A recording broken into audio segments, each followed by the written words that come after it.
So my name is Arun Gupta. And I'm Fabienne Nardon. All right, so today we will talk about Docker for Java developers specifically. How many of you are Java developers in your day job? Well, that makes sense, pretty much the entire room. So I guess we're in the right audience then. Well, I'm a Java champion. I'm from Brazil, actually. And I work for a company that does data science in Java using Docker, Hadoop, and this kind of stuff. So hopefully I can share a little bit of my experience here. My name is Arun Gupta. I'm a Docker captain. I'm also a Java champion. I like to run. I'm getting ready for my first ultra marathon in June, so I'm pretty excited about that. In addition, I'm always looking for new tips and tricks, what people are telling me. So often I give this talk, I end up learning a lot more from the attendees after the Q&A and all those things. So yeah. So what we plan to cover, this is sort of our broader agenda that we are looking to cover. We'll talk about when you're packaging your Java applications, what is the base image that we need to use. We'll talk about, as a Java developer, you use Maven or Gradle, one of those build tools. We'll talk about exactly how do you use those tools to package your Java application, run your containers. We'll talk about how can you do multi-container application. Your application typically consists of multiple containers, a database container, a web container, an application container, a caching layer, and multiple instances of those. So we'll talk about how do you run multi-container application on a single host for development and multiple hosts for production. We'll talk about scaling apps on AWS or Azure. Yeah, we are going to talk also about memory management for Java applications running in Docker. That's a little tricky. And we are going to show how to debug your Java applications, how to monitor your Java applications in Docker, and how to do integration testing.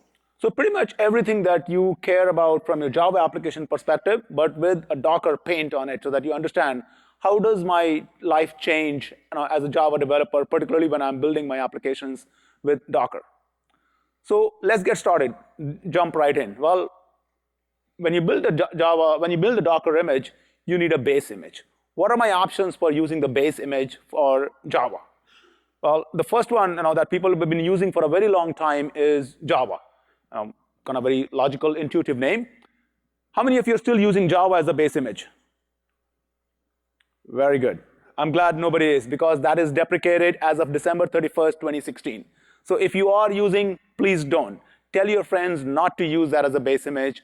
It is still getting updates, but any point of time, they'll pull the plug on it. Nobody will be updating that image. So think about JDK 8 builds, JDK 9 builds, all of that good stuff that you care about will not be available in that base image. So, but that was the start. So what do you do then? Well, you use OpenJDK as the base image. That is the base image that you want to use. That is the image which is basically renamed from Java, basically tagged from Java, and now is OpenJDK. That is getting all the latest updates. So this is a snapshot from Docker Hub. So you can look at the tags, all the latest tags, all the 8 tags, 9 tags, all different variety versions, everything is over there. Now, you can look at a Debian-based image or an Alpine-based image. You can look at the JDK image or a JRE image. If you were in the keynote this morning, you saw a demo of how you can use a multi-stage build to be more effective. So think about using a JDK image for building your application, and then the second stage is where you're using a JRE to package your application. That'll keep all the your compilation files, all your JDK, everything else you need, your Maven artifacts, exclude from the build. Use only the jar file and your JRE as the base image. Kind of makes it simple. And further cut down your image size if you can deal with the Alpine image. What is the difference? I mean, if you look back for a second, between Debian and Alpine, it's almost 3 times the size. So what is it that is not available in the Alpine image? So you got to be aware of that. It shows you a snapshot of what all you are missing out from the Alpine image. Essentially, it's a non-essential stuff. I hope there are probably a handful of people who are probably still using Corba. So that's kind of utilities is what they have cut down. If you're using JavaFX, then you may care about this. So essentially, it kind of gives you a snapshot of if you're using an Alpine-based JDK image, what is it that you're not getting? It's important to know that. What is the third option? Well, I use Oracle JDK. How do I use that as a base image? Now, you can't create an image, use Oracle JDK as a base image. First of all, there is no Oracle JDK base image. You can't create an image, put Oracle JDK in there and push it to Docker Hub. That's a violation of legal license from Oracle's perspective, because it's a supported product. It's a product because you accept the license when you download JDK, so you can't push that image to Docker Hub. So what is your option? Oracle Container Registry in that sense. Oracle Container Registry essentially is Oracle Container Registry containerregistry.oracle.com. If you go to that URL, you can sign up for an account, and that's where you can download the official Oracle images. Well, I don't want to go that route. I have my custom JDK where I've added some tweaks, some tunes, all that kind of stuff. So where do I host my specific images? I still want to use my JDK. I have my support contract and stuff like that. So in that case, what you do is you do create your custom image, but then you put it on a private repository. So for example, ECR. So you can use Amazon EC2 Container Registry. You create your own image, and you push the image over there, but then it's a managed service. You don't care about how the registry is being running, but your image is sitting over there. And then you are controlling the access. It's not publicly available, hopefully. And last but not the least, the fifth option that I would recommend is look at Zulu. So you know what? I don't have support contract. I'm looking for an image to get started with. All I want is a supported commercial JDK image that is available on Docker Hub. I don't have time to set up ECR. I don't have time to set up my registry. I just want a commercially supported image. So as companies like Azure and similarly IBM, they have supported version of JDK that are available on Docker Hub. So that's sort of one of the options. So the key part that I want you to think about is, when you are using the base image, do you really want JDK? Is there any compilation happening at the runtime? Because that's going to add a bloat to your application. Right away, your image size goes like big. So highly encourage you to use the multi-stage build process, where in the first stage, you're using JDK to compile your application. And the second stage, you just pick the jar and use JRE as the base image. So that's something to keep in mind. All right, now we understood what the base images look like. Now I am a Java developer. As a Java developer, I am building my applications either using Maven or Gradle, or possibly Ant, maybe shell script, or maybe hand compilation, hopefully not. But Maven and Gradle are the two popular build systems, at least from the Java developer's perspective. So let's take a look at it. When I'm using those as build systems, what tools are available to me? What plugins are available to me to have a more seamless integration? First of all, in terms of Maven plugins, there are a few varieties of Maven plugins that are available. There is one by Spotify, one by Fabricate Team. My preference is the one by the Fabricate Team. And the reason my preference is that, because first of all, this is by Red Hat, which is in there, very much in their open source, is their DNA, very actively maintained. That's the plugin that they use for their OpenShift platform as well. And the quality and the feature is pretty rich. The community is very responsive, and I know the maintainers one-on-one as well. But essentially, what you do is you add this as a plugin in your POM XML. And then you have a bunch of goals available to you. You can start a container, you can stop a container, you can build an image, you can push an image to a Docker Hub. So your typical Docker lifecycle commands are available to you as part of your Maven lifecycle itself. How does my POM XML change? So here is my Maven configuration file here. So if I can walk you through this a little bit, essentially what line 64 through 66 is showing how my plugin configuration looks like. Well, that's my plugin definition, essentially. Then line 67 through 85 is my plugin configuration. And the plugin configuration essentially has, if you think about it, it's got an image part. Well, it says what images need to be built. Within images, you can say, what is my one image? Now, within image, I got three parts. I'm saying, what is my image name, which is my repository name, essentially. Then I got a build section, which is how I'm going to build my image. And then I got a run section, which is sort of my run part of it. So essentially, if you have multiple images to build, you can specify all of them over there. The one key line that I want to highlight over here is line 74, where I'm saying artifact. What that means is, as part of Maven package, I have possibly generated a jar or a war file. All I'm telling Maven is, go ahead, pick that jar file, and add it to my base image. Now, whatever the base image is. Now, in this case, and line 72, I'm specifying OpenJDK as the base image, but I could use whatever base image I want to use. And now in this case, I'm also specifying the Docker configuration, Docker file configuration in the POM XML. Certain times, what you may want is, here is my Docker file, use that Docker file instead. That's perfectly fine. So all those configurations are entirely possible. And then finally, in your POM XML itself, you can say how I'm going to associate those goals that are available to me to different Maven phases. So for example, in this case, I'm saying every time I say Maven package, which is on line 89, do the build. So you just say Maven package, possibly in a profile, like say Docker profile that you create in Maven. And the moment you say Maven package, it's going to build the image for you. And when you say Maven install, it's going to run the container for you, and it's going to spit out the logs as well. Now, this is completely up to you. The point being, you have a Docker Maven plugin by Fabricate T. It has all the goals available to you. You can certainly extend the goals and attach them to different phases of Maven. And by the way, if you look at the bottom of the screen, there is a Docker Java sample from my GitHub repo that has this entire Maven file, a fully functional sample that you're welcome to use. Similar thing, we have available in the Gradle world. So just like Maven, there's Gradle is another build tool, and as part of that build tool, there is a Gradle plugin. Now, again, just like Maven, there are a few varieties of Gradle plugin, but my preference here is the Bmushko Gradle Docker plugin. 306 was the latest release, I think about 3 weeks back. That's when I built these slides, essentially. You can find the details, which is shown at the GitHub URL at the bottom here. The documentation is pretty thorough. It was started by Brian Mushko, but now there are other maintainers of the plugin. But essentially, the plugin comes in 2 flavors. It has a general purpose Docker remote API, where whatever you want to do with Docker is available to you. It's like invoking the Docker remote API, full-blown API is available to you. However you want to invoke it, that's completely a possibility.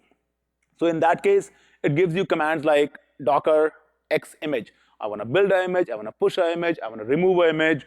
So your lifecycle commands are available. Similarly for container, I want to start a container, stop a container, kill a container, all those lifecycle commands are available to you.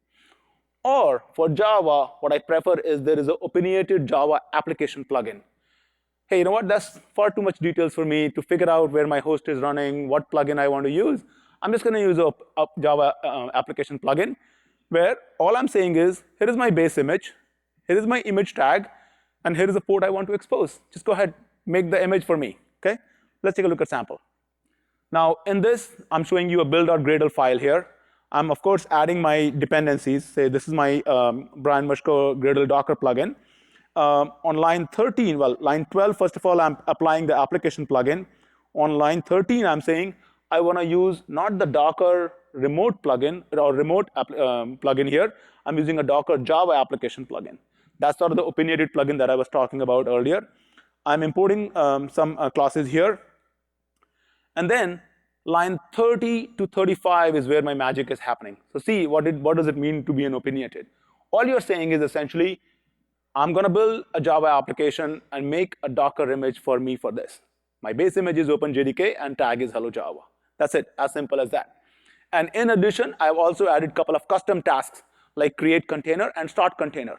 And start container task, which is on line 42, depends upon create container. So I can just say start container, it'll start the container, but before that, it'll create the container. So very fine granular control is available to you from Gradle perspective. All right, so that's my, and by the way, the URL that I showed earlier, that's got both the Maven sample and the Gradle sample that you're happy to look at. Let's take a look at multi-container application. As I said earlier, when you are building your application, at that point of time, you need to have an application server, like a Wildfly, or a database server, like MySQL, Couchbase, whatever database comes to your mind. Then a web server, and then a caching layer. And typically, what you want is, you don't want a single instance of an application server, a single point of failure. You want multiple instances of that. Similarly with others, database is set up in a cluster. So pretty much from the start itself, when you're building your application, it's a multi-container application. Let's see what Docker offers us in that space. Well, there's, of course, Docker Compose. So what Docker Compose gives us is an ability to define and run multi-container applications. Your configuration can be defined in one or more files. The default file name in that case is docker-compose.yaml, and that's where you define, what my Docker Compose version is. You're going to define what your services look like, and I'll show you a syntax for that one. In addition, you can also have a docker-compose.override.yaml, which will override the services defined in docker-compose.yaml. This is very useful, particularly in cases whether you want to go in production or in dev or in staging.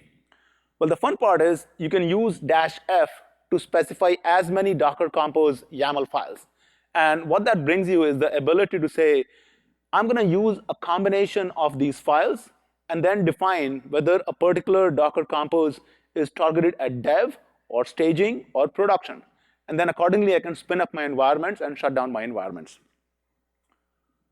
It's a single command to manage all services. And it's very good for reducing the impedance mismatch between dev, staging, and CI. Fabeni, I think you found something useful as part of this. Yeah.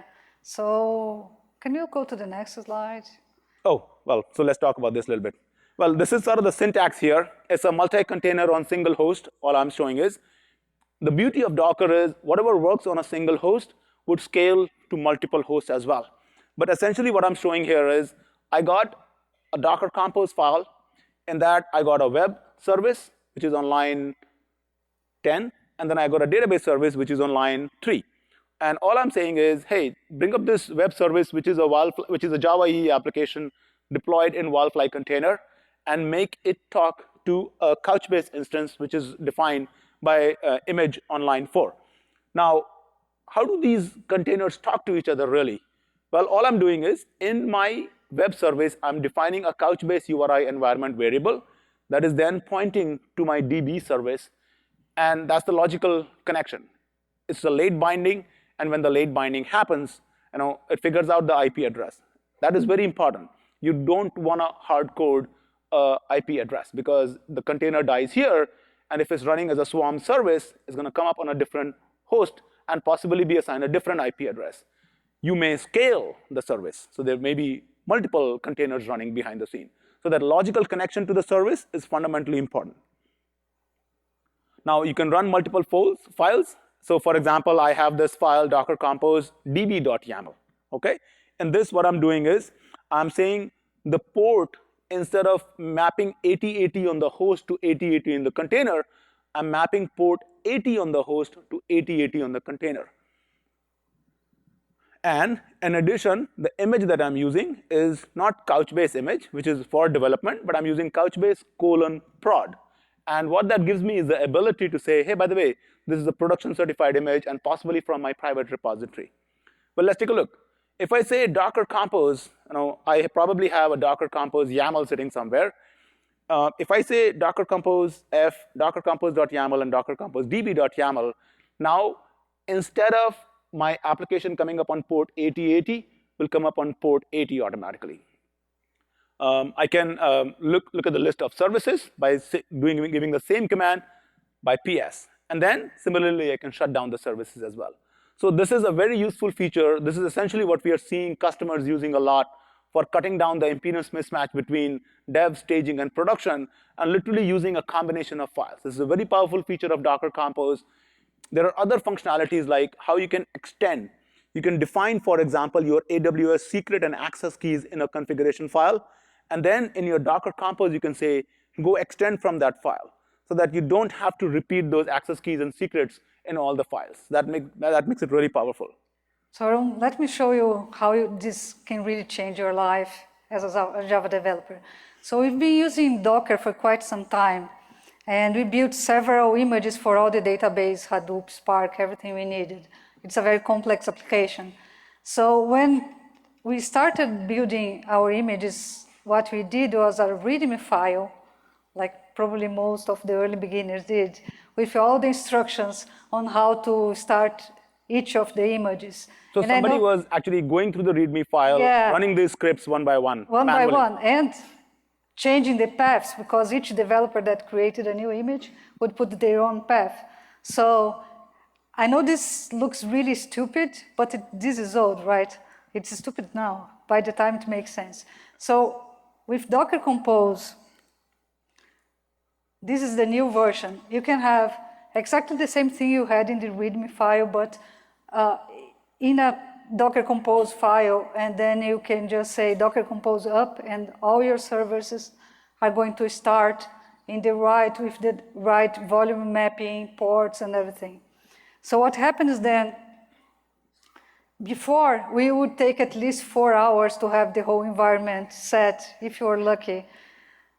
Now, in 2 minutes, we have everything set up, even if you're not lucky. So I guess Docker Compose does make it everybody lucky in that sense. Of course. All right, that was the part where we were talking about running multi-container applications on a single host. How do we get multi-host applications? Because single host, again, is a single point of failure. How do I extend that? Well, that's where swarm mode comes in. Swarm mode was a feature that was introduced in Docker 1.12. If you're starting new with Docker, you don't need to worry about it. It's just a feature baked into Docker itself. But essentially, it's a native clustering in Docker itself. Once you set up Docker, it's an optional feature. Once you enable swarm mode, then you can use your Docker CLI to create your applications, deploy your apps, and manage your swarm and all that capability. The beauty of this is no single point of failure because it's a multi-host Docker now. Your applications are scattered across different Docker hosts. It's a declarative state of model in the sense you say, I want to create a service, and for that service, I want to run 3 replicas. And that's it. That's all you care about. If the container goes down, you bring up a new container, not my problem. So Docker is owning that responsibility that I will make sure whatever your desired needs are, I'll take care of fulfilling them. It is very self-organizing, self-healing in that sense because it makes sure that your state is maintained, and if the container does go down, it'll bring up on a different host.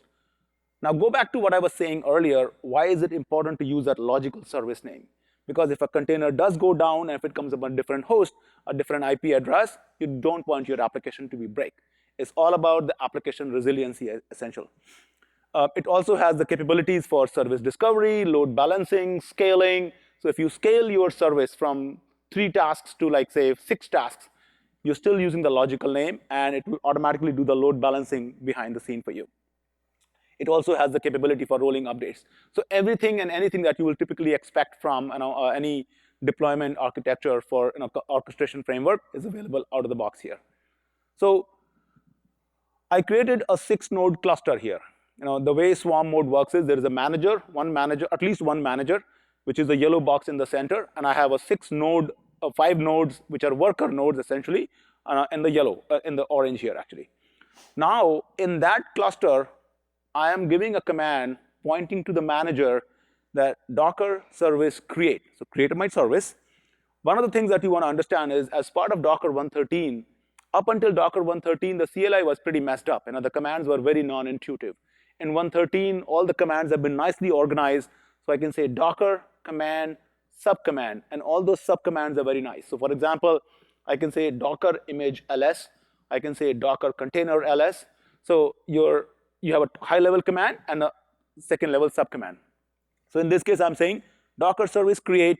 I want 3 replicas, give it the service a name, web in this case, and the image.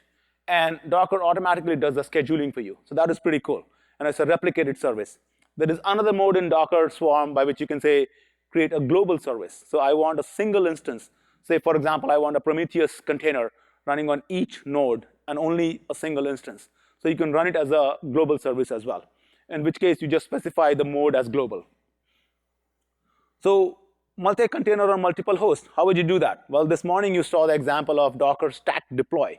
Now you could use a stack.yaml, but you can also use the original Docker compose.yaml that we had, which we can just use right here itself. So in this case, all I'm saying is Docker stack deploy, and I'm saying take my exact same compose file from one host to multiple hosts.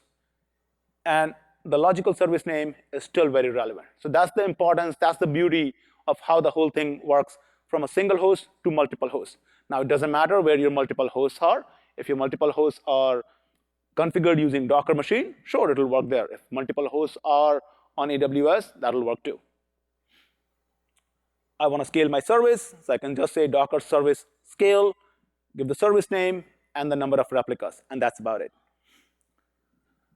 All right, I've done so far development on my machine. How I'm going to scale these services up on AWS and Azure? Now, if you think about Docker from a high-level perspective, Docker comes with a CE, which is a community edition, and EE, which is an enterprise edition. Now, CE is for development purpose, comes on like, say, laptops, which is either Windows or Mac, or on servers, which are like Linux, or on cloud, AWS and Azure primarily. And similarly, there is Docker for EE, which is on servers, which is a commercial offering with a 30-day evaluation version, on servers, which is Linux flavor, or on cloud, once again, on AWS and Azure. So AWS and Azure was for the longest time only in development and beta mode, but now it's ready for production. But essentially what you can do is, you can use Docker for AWS or Azure, which is nothing but a CloudFormation template on AWS. So you can say, here is a CloudFormation template. Docker has created the CloudFormation template. So you just fire up the CloudFormation template, but as part of that, you specify how many managers, how many workers need to be created. They're already into an auto-scaling group. So from your perspective, if a node goes down, Docker will, or actually Amazon infrastructure will bring it back up. So that number of nodes, if the node gets kicked out or gets bounced, it'll automatically be taken care of. Your services can be connected to ELB, or Elastic Load Balancer, and they can be load balanced that way. Your images can be stored on EBS, or your persistent volumes could be stored on EBS. So it's very well integrated in that sense with your Amazon infrastructure, if that's what you care about. Same thing on Azure as well. Now it's very well integrated with VM scale sketch. So you have auto scaling, Azure load balancer, Azure storage. So in that sense, what you're getting is a native cloud experience for the cloud platform, as opposed to making you learn a new technology here. And as I said earlier, it is available both in Docker CE and Docker EE. Okay, memory management for Java applications. So I have a few examples for you here, and how this can be tricky.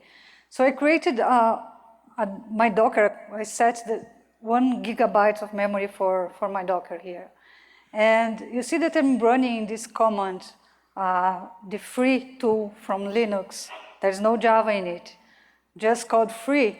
And I passed the memory switch over there. That's a Docker switch. And you can see that I gave to this container 500 megabytes, right? But why I can see here that free is saying that I have 1 gigabyte memory? That's because, as you know, Docker relies on control groups to do its magic, and free is a tool that was created before control groups. So free is not aware of control groups, so it thinks that the whole memory available is actually the memory I gave to Docker. So it doesn't matter if I put the memory switch over there or not. So guess which other old tool was created before control groups yet and does the same thing? It's the Java VM, right? So if I created a demo that was just allocating memory in Java and printing how much memory was free and used. And you can see that I'm running this application and with the memory switch of 100 megabytes, right? So my whole Docker environment has 1 giga, but I'm giving just 100 megabytes to this container here. And this container is running in Java. So you can see here that what's happening is that I'm running the application, it's allocating memory, and in the end, I have the application killed by Docker. So what's happening here? So first thing, when you pass the memory switch, what you are saying is that Docker should kill the application if it goes over the memory you are allocating. So when the Java application allocates more than 100 megabytes, it should be killed by Docker, and it's killed by Docker. Now, why I don't have out-of-memory exceptions here? That's because the Java VM thinks that it has the whole Docker memory. So you can see that the total memory here is 253 megabytes. That's because when you don't set the heap space for Java, the default is to use 25% of the whole memory. So I have 1 giga for Docker.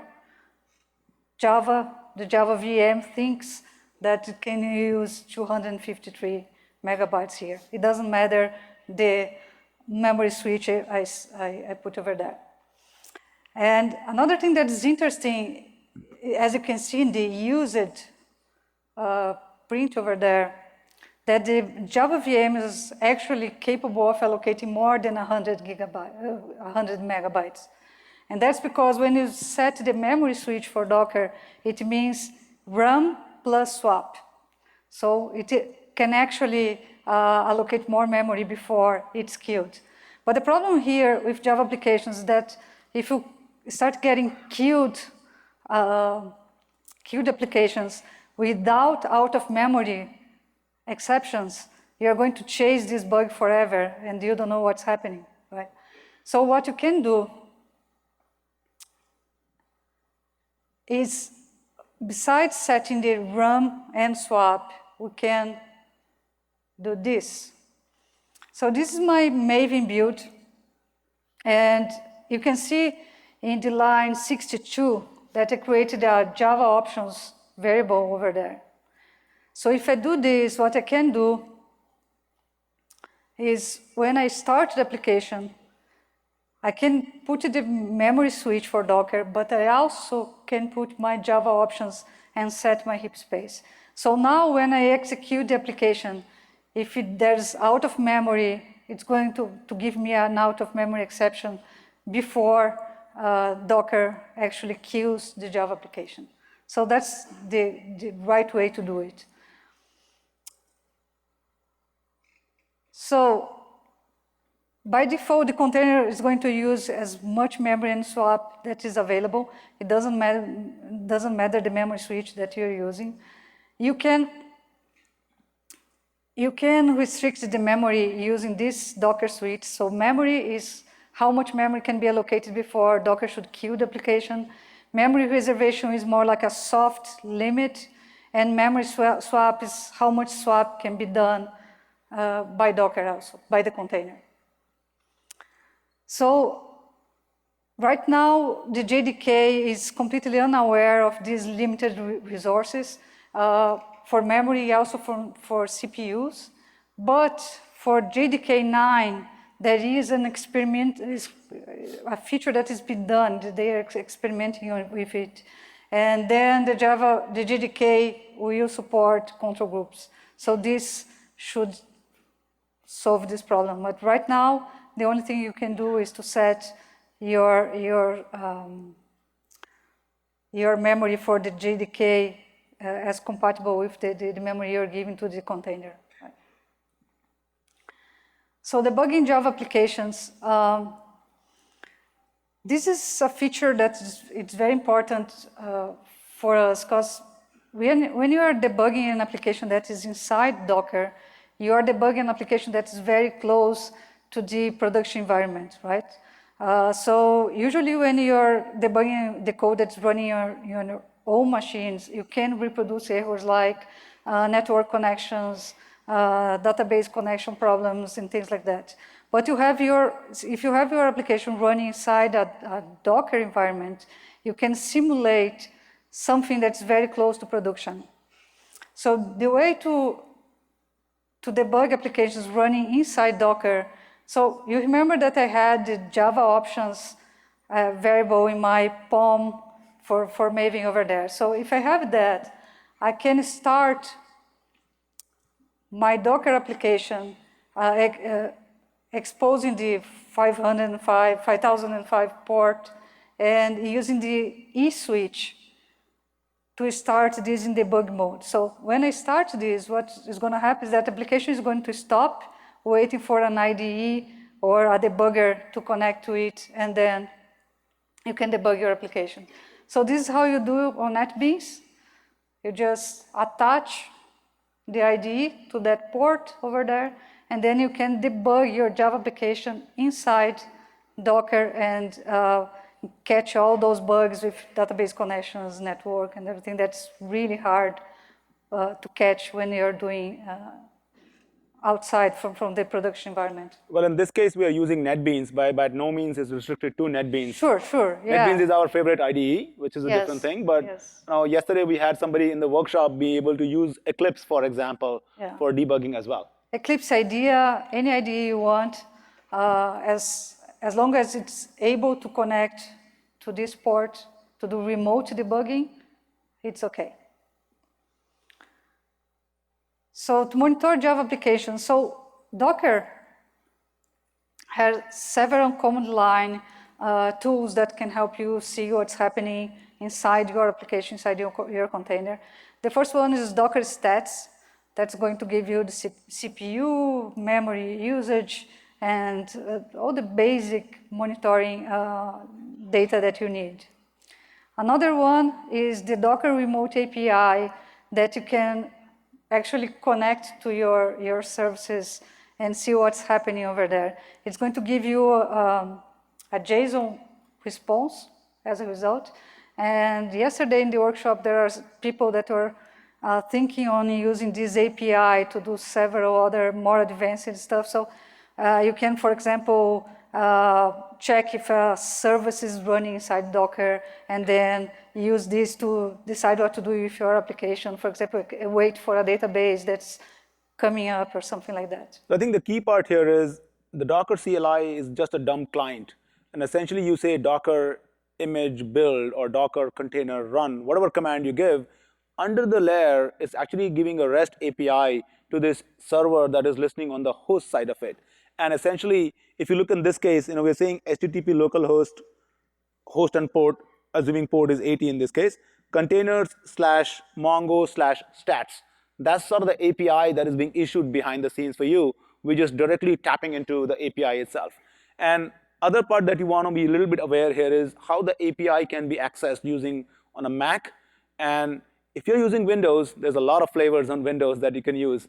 So I blogged about this a couple of days back. If you want to access the Docker Remote API, go to my blog and read about how much fun you can have when you're using Docker on Windows.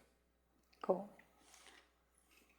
Actually, you should check Arun's blog frequently because he's blogging a lot of cool stuff about Docker and Java. Thank you. I read it every time, so. If you're running, especially if you run Swarm, this is another command that you can use. So Docker service logs, and then you can see what's happening with your services in there. And this is very powerful as well because if you're scaling your service, you don't know where those containers are going to be running, which host they're going to be running. And it's very difficult for you to figure out. Well, you can find out, but this Docker service logs is an aggregated command where it actually starts giving you data. So as you were seeing here, for example, it'll start listing the actual instance where the log is coming from. That's very handy. It's an aggregated service log. So there are third-party tools that you can use as well. For example, Prometheus, you can connect to, this is new in version 113. You can connect to several endpoints and have information over there.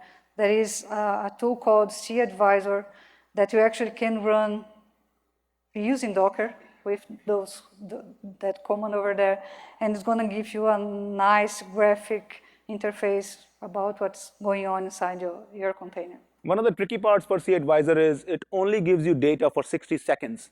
So you typically have to front-end it, or back-end it rather, with the InfluxDB where you're storing that C-Advisor data and then front-end it with a Grafana dashboard. So that's something to be, there's plenty of material on that available.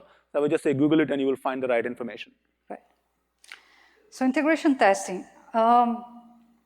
Integration testing, I think, is one of the most important uses for Docker for Java developers. Because I don't know if you guys do integration testing, but it's really hard. When you do integration testing, you want to do as much close to production as possible. So it's different than, you don't want to start an embedded database, for example, because it's going to give a different result when you go to production. So usually you want to simulate several nodes running your Hadoop cluster, for example, several nodes for your database, or several databases talking to each other. This is very hard. So with Docker, what you can do is to create, for example, a Docker compose file that is going to be used just for testing.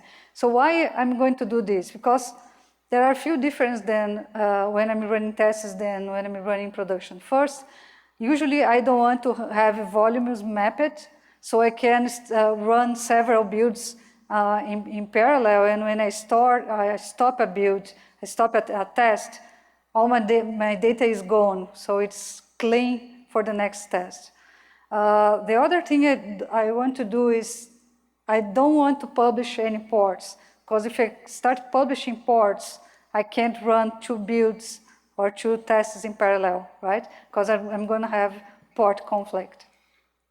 So usually what I do is I create a Docker Compose file that's just like the Docker Compose file I would be using for production, but without the volumes mapped and without the ports exposed. Then I'm going to run the application, and usually what happens is that you have to run a script to load data in the database, then maybe run the application multiple times to simulate several situations. And after you do that, you have to run the integration test, which usually it's checking log files or checking the results in the database to see if the application ran as you expected.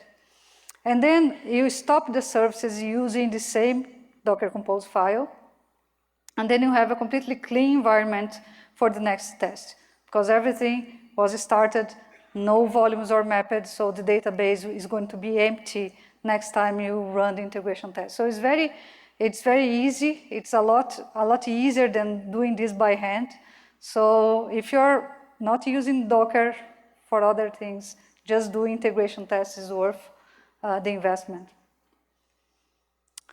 And this is a trick, because if you want to run multiple tests in parallel, usually when you have Jenkins, for example, and you have several builds going on, if someone starts a build and another one starts a similar build or using the same services, what happens is that you are going to have conflict, because Docker is going to start the services in the same network, unless you use the P switch over there. So what I'm saying over there, is that Docker should start all the services in its own network.